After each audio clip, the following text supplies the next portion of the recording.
మంత్రివర్గ సమావేశంలో ఉన్నత అధికారులపై సీఎం చంద్రబాబు నాయుడు ఆగ్రహం వ్యక్తం చేసినట్లుగా తెలుస్తుంది. అగ్రిగోల్డ్ బాధితుల సమస్య పరిష్కారం కోసం సబ్ కమిటీ ఎందుకు వేలేదని సీఎం సీరియస్ అయ్యారు. ప్రభుత్వం అన్ని విధాలుగా సహకరిస్తున్నా ఎందుకు ఇలా చేస్తున్నారని చంద్రబాబు నాయుడు నిలదీశారు. అగ్రిగోల్డ్ కేసుల పరిష్కారానికి కొత్తగా 31 పోస్టులు మంజూరు చేశారు.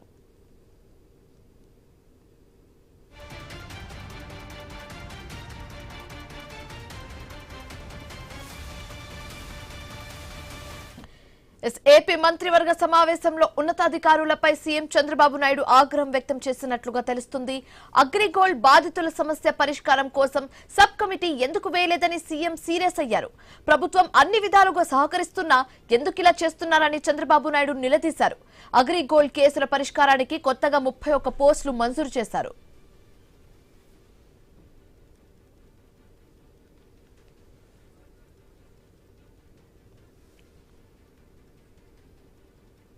ఏపీ మంత్రి పార్థసారథి మాట్లాడుతున్నారు. లైవ్ లో చూద్దాం.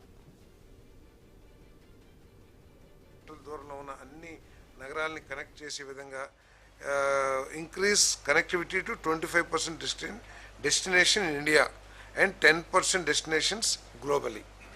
అంటే ఇతర దేశాలు 10, దేశంలో 25 స్టేషన్స్ కనెక్ట్ చేసే విధంగా ఈ పాలసీ ఉంటుందని చెప్పేసి మనం చేస్తాను. అదేవిధంగా 10% market share in Indian MRO maintenance, repair and overhauling. Maintenance, repairs, overhauling business ఏదైతే ఉందో దాంట్లో 10% మార్కెట్ షేర్. ఇక్కడ అంటే ఎయిర్పోర్ట్, ఇక్కడ డెవలప్ చేసే ఎయిర్పోర్ట్ ఏదైతే ఉంటుందో అక్కడ ఈ ఫెసిలిటీస్ అన్ని వచ్చే ఇన్ఫ్రాస్ట్రక్చర్ని డెవలప్ చేయడానికి మెయింటెనెన్స్, రిపేర్స్, ఓవరాలింగ్ దాని విలువ ఎంత ఉంటుందంటే $0.69 బిలియన్ బై 2035. అంటే attract $1 billion investment by 2030 in aerospace manufacturing. తర్వాత అదేవిధంగా ఈ పాలసీ ద్వారా 5,000 ప్రొఫెషనల్స్ని ప్రతి సంవత్సరం ట్రైన్ చేసి ఈ ఫీల్డ్లోకి డెవలప్ చేయాలనేది కూడా ఈ పాలసీ యొక్క ఉద్దేశం అని చెప్పేసి కూడా నేను మనవి చేస్తాను. అదేవిధంగా 2 వెర్టీ పోర్ట్స్ని ఆపరేషనలైజ్ చేయటం, manufacture sustainable aviation fuel to క్యాటర్ to 20% demand in India. ఇది పాలసీ యొక్క లక్ష్యాలు. ఆ పాలసీని ఈరోజు మంత్రిమండలి ఆమోదించడం జరిగిందని చెప్పేసి మనం చేస్తాం.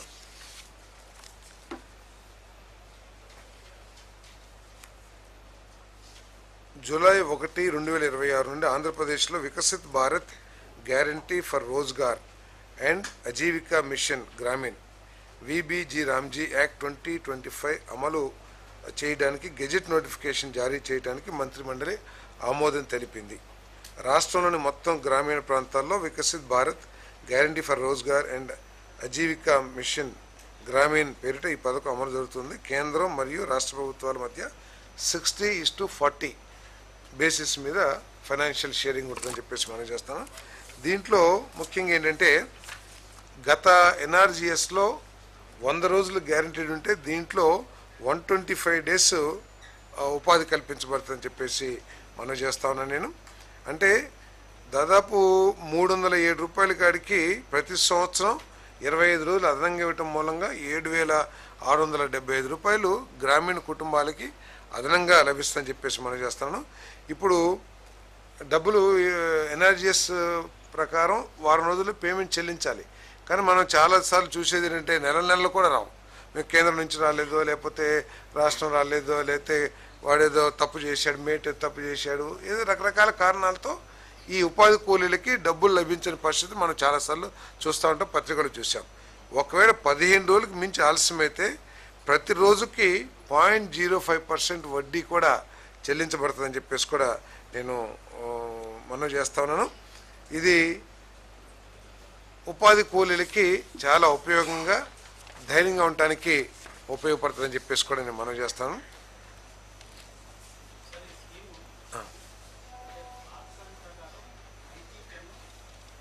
ఇప్పుడు 60-40 బడ్జెట్ పడుతుంది. ఎస్, తప్పకుండా బడ్జెట్లో ఫైనాన్స్ డిపార్ట్మెంట్ ఇవన్నీ దాని జీరామ్జీని మనం యాక్సెప్ట్ చేస్తున్నామంటే ఆ నిబంధనలు మనం యాక్సెప్ట్ చేసినట్టే దానికి ఏ విధంగా ప్రొవిజన్ చేయాలో తప్పకుండా ఫైనాన్స్ డిపార్ట్మెంట్ పనిచేస్తుందని చెప్పేసి తెలియజేస్తాను.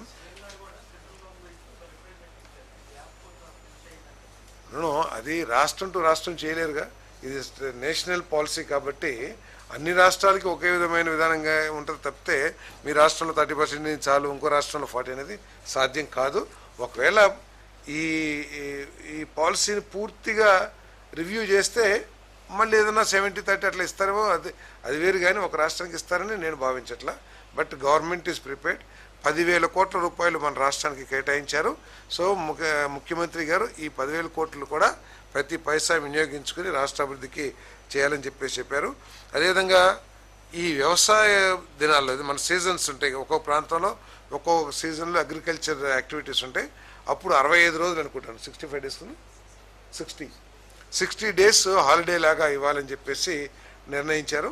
సో అది కలెక్టర్లకే వదిలేస్తున్నారు. ఎందుకంటే ఒక ప్రాంతంలో వ్యవసాయ పనులు ఒక టైంలో ఉంటాయి, ఇంకో ప్రాంతంలో ఇంకోసారి ఉంటాయి. కాబట్టి ఎప్పుడు 60 రోజులు హాలిడేస్ ఇవ్వాలనే దాని మీద కలెక్టర్లు నిర్ణయం తీసుకోమని చెప్పేసి కూడా చెప్పడం జరిగిందని చెప్పేసి మనం చేస్తాను.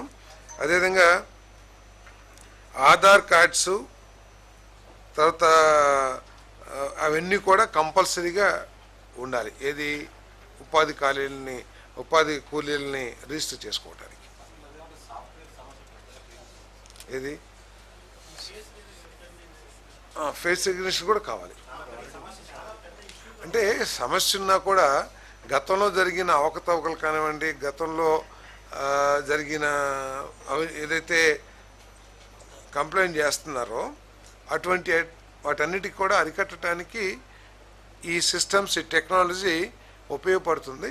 ఏదైనా సమస్య ఉంటే సమస్యని పరిష్కరించుకోవాలి, కానీ మరి దాన్ని పూర్తిగా తీస్తే కష్టం. ఎందుకు పౌడర్ ఎందుకు? మామూలుగా ఫోటో రాదా? మీరు ఏంటి సోషల్ మీడియాలో అన్నీ ట్రోల్ అవుతాయి. మనకంటే కూడా ఆ మిషన్ చాలా తెలివైంది. మన ముఖం యొక్క స్ట్రక్చర్ని బట్టి గుర్తిస్తే తప్పితే మన రాష్ట్రం పౌడరు మనం వేసుకునే సెంటుని బట్టి ఆ మిషన్ గుర్తించదు అనే విషయాన్ని తెలుసుకోవాలి. ఎందుకంటే మనం తప్పు విషయాలని కూడా తీసుకెళ్తే ప్రజలు ఆందోళన చెందే పరిస్థితి ఉంది. కాబట్టి ఈ ఫేస్ రికగ్నిషన్ అనేది మన స్ట్రక్చర్ ఏ విధంగా ఉందో, మన తయారీ, మన సోకులను బట్టి కాదు, మన ఫేస్ స్ట్రక్చర్ ఎట్లా ఉందో దాన్ని బట్టి గుర్తుంటుంది. ఎటువంటి సమస్య ఉండదని చెప్పేసి కూడా నేను మనవి చేస్తాను. ఎందుకు తీసుకోదు? ఇప్పుడు మీరు ఫోన్లో పెడతారు, గుండు వేసుకుంటే ఓపెన్ కదా ఫోను. ఎవరండి బలే మీరు? అదే మీ ఫోన్ చూడండి. మీరు ఇప్పుడు నా ఫోన్ ఉంది, నా ఫేస్ ఐడెంటిఫికేషన్ ఉంది, దూకోపోతే రాదు, లేకపోతే గడ్డం గీసుకోపోతే రాదు అంటే ఎట్లా? మీరు అటువైనా సాఫ్ట్వేర్ ఉంటే దాన్ని మారుద్దాం. అదేదైనా నిజంగా సమస్య అయితే ప్రభుత్వం తప్పకుండా దాని మీద యాక్షన్ తీసుకుంటుంది. ఇప్పుడు ఇదే సాఫ్ట్వేర్ మనం అడాప్ట్ చేసుకోవచ్చు కదా. మన ఫోన్లో ఉంది ఫేస్ ఐడెంటిఫికేషను, అది ఎట్లా ఉన్నా కూడా మనం నిద్రపోతున్నా కూడా మనం చూసి తీసేస్తుంది. కాబట్టి అటువంటి అపోహలు సృష్టించడానికి ప్రయత్నం చేయొద్దని చెప్పేసి వేడుకుంటున్నాను.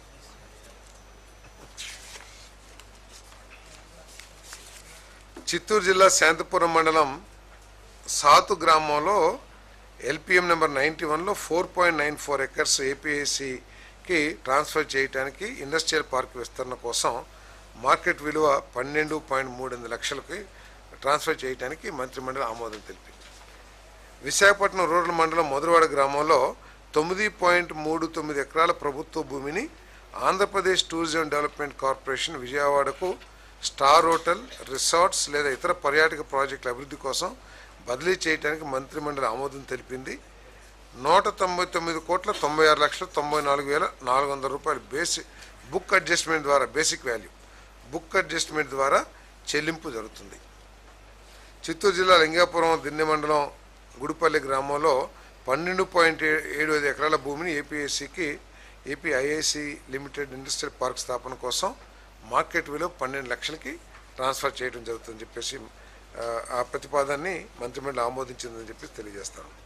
నెల్లూరు జిల్లా సీతారామపురం పెదనాగంపల్లి 14.10 ఎకరాలు అంటే 5.7 హెక్టర్ ప్రభుత్వ భూమిని అటవీ శాఖకు బదిలీ చేయడానికి మంత్రిమండలి ఆమోదం తెలిపింది.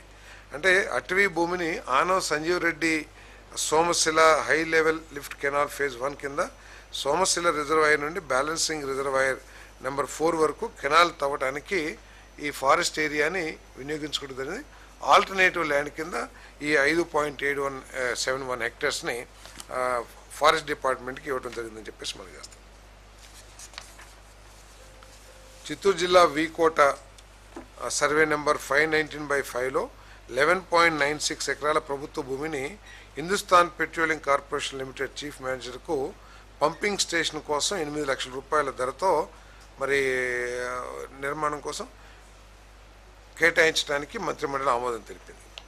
అనకాపల్లి జిల్లా అనకాపల్లి మండలం తుమ్మపాల గ్రామానికి చెందిన కొత్తూరులో 608.10 సర్వే నెంబర్ 608లో 2 ఎకరాల ప్రభుత్వ భూమిని తెలుగుదేశం పార్టీ జిల్లా అధ్యక్షుడు అనకాపల్లి జిల్లా కార్యాలయ భవన నిర్మాణం కోసం 66 సంవత్సరాల లీజు పద్ధతిలో ఎకరాకు సంవత్సరానికి 1000 రూపాయల చొప్పున కేటాయించడానికి మంత్రిమండలి ఆమోదం తెలిపింది. కాకినాడ జిల్లా కాకినాడ అర్బన్ మండలం వార్డ్ నెంబర్ 1లో 1.45 ఎకర్స్ ప్రభుత్వ భూమిని తెలుగుదేశం పార్టీ రైట్. ఇక వెదర్ అప్డేట్స్ చూస్తే